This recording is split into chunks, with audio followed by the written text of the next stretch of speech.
सामाजिक कार्यकर्ता अंजली दमानिया सध्या आमच्या सोबत आहे। ताई, आज पण दिल्लीमध्ये जंतर मंतरवर आंदोलन सुरू आहे। धर्मेंद्र प्रधान यांच्या राजीनाम्याची मागणी केली जात आहे आणि जे आंदोलनकारी आहेत त्यांची संख्या अजून वाढत चालली आहे। काय सांगणार? टीम सीजेपीने सरकारला एक्झॅक्टली हेच सांगितलं होतं की तुम्हाला आम्ही 3 कंडिशन्स ठेवतो, त्याच्यातली एक कंडिशन म्हणजे धर्मेंद्र प्रधानांचा राजीनामा ही कुठल्याही पद्धतीने कॉम्प्रोमाइज होण्यासारखी नॉन नेगोशिएबल टर्म आहे।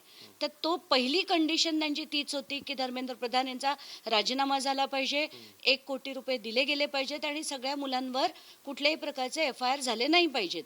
आता त्याच्यात त्यांनी पहिली जी कंडिशन होती ती नॉन नेगोशिएबल आहे असं म्हटलं होतं आणि जर हे केलं गेलं नाही, आता आज तिसरी फेरी आहे त्यांच्या चर्चांची आणि आज जर पुन्हा तेच केलं तर त्याचा प्रतिसाद प्रचंड वाढेल आणि पूर्ण देशभरात आंदोलन करू असाच इशारा त्यांनी सरकारला दिला होता आणि तसं होताना दिसतंय आपल्याला सगळीकडेच। पुणे म्हणा, नाशिक म्हणा, मुंबई म्हणा, काल मी स्वतः मुंबईच्या आंदोलनात होते, ते केवढं प्रचंड आंदोलन झालं आणि आता जर सरकारने ऐकलं नाही तर मात्र खरंच प्रत्येक माणूस रस्त्यावर उतरेल। आता पंतप्रधान नरेंद्र मोदी यांनी दुसरा व्हिडिओ एक इंस्टाग्रामवर टाकलाय, थँक्यू म्हणून। थँक्यू फ्रेंड्स त्यांनी त्याच्यामध्ये बोललेत। काय मला असं वाटतं की मित्रों आणि भाइयों और बहनों वरनं आता फ्रेंड्सवर आले, हाच एक मोठा बदल त्यांच्यात घडलेला दिसतोय। आत्तापर्यंत सगळंच टेलिप्रॉम्प्टरनी बोलणारे प्रधानमंत्री अचानकपणे येऊन आता ऑडिओ बाईट्स करतायत, इन्स्टावर टाकतायत, व्हिडिओ बाईट्स करतायत, बघून बरं वाटलं। इतक्या रात्री अपरात्री केल्या याच्यावरनं हेच कळतंय की त्यांना माहिती आहे युवा पिढी ही रात्री जास्त इंस्टाग्रामवर असते, म्हणून 11:52 त्यांनी पहिल्या दिवशी आणि काल पुन्हा मध्यरात्री त्यांनी व्हिडिओ टाकला।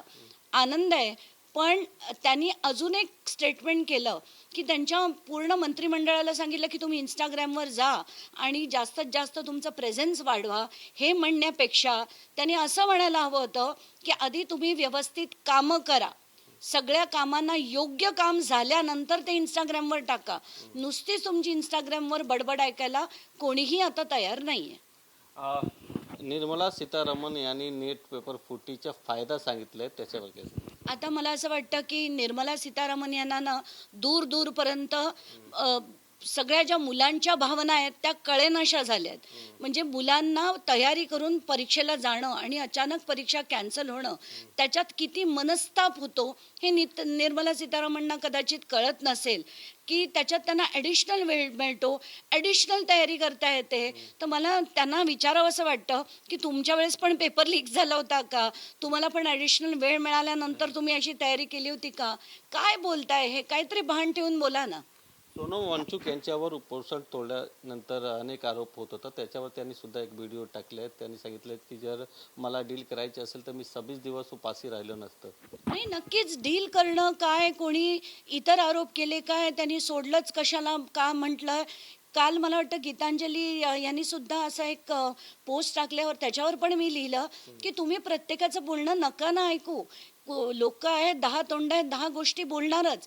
ज्याला करावं लागतं, आता 26 दिवस त्यांच्यापैकी एकाने जरी उपोषण करून दाखवलं तरी आनंद होईल, पण आत्ताच्या घटकेला एवढे दिवस उपोषण करून देशाला जागं करून त्यांना हे जे बोललं जातंय, कोणी म्हणाले की त्यांनी जितेंद्र नाही JP नड्डांच्या हातून पाणी पिऊन चुकीचं काम केलं। मला असं वाटतं त्यांनी त्या JP नड्डा आणि भाजपला एक धडा दिला, कारण 170 दिवस त्यांना आधी नॅशनल सिक्युरिटी ॲक्ट खाली की तुम्ही पाकिस्तानला, तुम्ही बांगलादेशला समर्थन करता म्हणून नॅशनल सिक्युरिटी ॲक्ट खाली ज्या माणसाला जेलमध्ये टाकलं होतं, त्या माणसाचं उपोषण सोडायला तुमच्याच सरकारच्या माणसाला जावं लागलं। हा धडा सरकारला त्यांनी त्यातनं दिला असं मी म्हणेन। उद्या ठाकरे बंधूंच्या मोठं आंदोलन होणार आहे मुंबईमध्ये, तुम्ही पण सहभागी होणार आहेत त्याच्यामध्ये? अगदी नक्कीच होणार आहे, कारण ते ठाकरे बंधूंचं आंदोलन नाही आहे, ते आंदोलन ह्या कॉजसाठी आणि त्यासाठी मी नक्कीच जाणार आहे।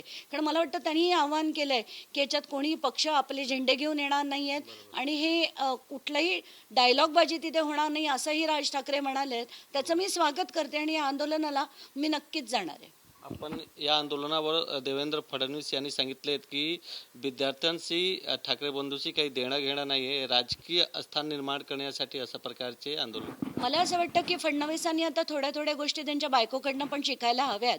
कारण त्यांच्या मिसेस म्हणाल्या होत्या, अमृता फडणवीस म्हणाल्या की आंदोलन मुलं जी करतात ते योग्य आहे. तर ते त्यांना कदाचित कळत नसावं, कारण राजकारणाचा एक पडदा डोळ्यावर आल्यानंतर अमुक गोष्टी दिसत नाहीत. अमृता फडणवीसकडनं त्यांनी अमुक गोष्टी शिकून घ्याव्यात. व्हिडिओ जर्नलिस्ट अजय मोहितेसह गोविंद ठाकूर, TV9 मराठी, मुंबई.